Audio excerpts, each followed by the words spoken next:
একটু গরম পড়লেই পানিহাটিতে নাকি মাঝে মধ্যেই বিভিন্ন এলাকা থেকে জলের সমস্যার কথা শোনা যায়। দীর্ঘদিনের সমস্যা। ঠিক এবারে যেমন কদমতলায় 6 দিন ধরে জলের সমস্যা। বাধ্য হয়ে কদমতলার মানুষ তারা রাস্তা অবরোধ করলেন, আর সেই রাস্তা অবরোধে আটকে পড়লেন দমদমের তৃণমূল প্রার্থী সৌগত রায়। তারপর কি হলো, আমার সঙ্গে রয়েছেন প্রতিনিধি সুবীর, বলতে পারবেন সুবীর? দেখো, পানিহাটি পৌরসভার 34 নম্বর ওয়ার্ড এলাকাতে দীর্ঘ 6 দিন ধরে কিন্তু জল নেই, এবং এই 6 দিন জল না থাকায় এলাকার যারা মানুষজন রয়েছেন তারা কিন্তু 34 নম্বর ওয়ার্ড সংলগ্ন কদমতলা যে মোড় রয়েছে, সোদপুর বারাসাত যে রোড, সেই রোড কিন্তু অবরোধ করে এলাকার স্থানীয় বাসিন্দা।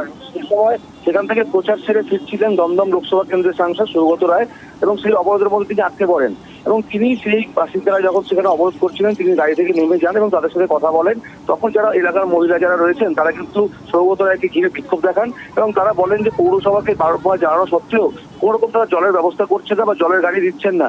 এবং তিনি কিন্তু পৌরসভার আধিকারিকদের ফোন করে তিনি বলেন যে কেন এই ধরনের ঘটনা ঘটছে, কেন 6 দিন ধরে এলাকার মানুষ জল পাচ্ছেন না, দ্রুত এর সমাধান করতে হবে এবং বেলা 12টার সময় কিন্তু জল চালু করতে হবে।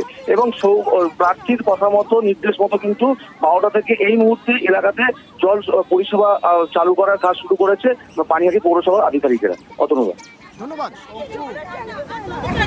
এইখানে এই মোড়টায় শ্যামশ্রী পল্লীর মহিলারা পথ অবরোধ করছে, বলছে 6 দিন জল পায় না,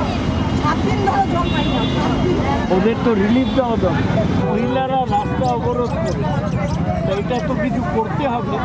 ওরা বলছে লাইনে কাজ হচ্ছে, একটু আপনি আপনাদের লোকেদের দিয়ে পৌরসভায় খবর নিন। 6 দিন ধরে লাইন জল পড়ছে না, এটা তো খুব অসুবিধার ব্যাপার।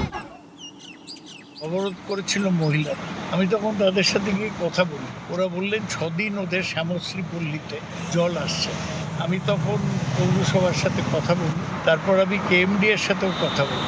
আমাদের সব কাউন্সিলররা এলেন, অবরোধ তুলে নিল। আজ বিকেলে ওই এলাকায় আমার প্রচার আছে।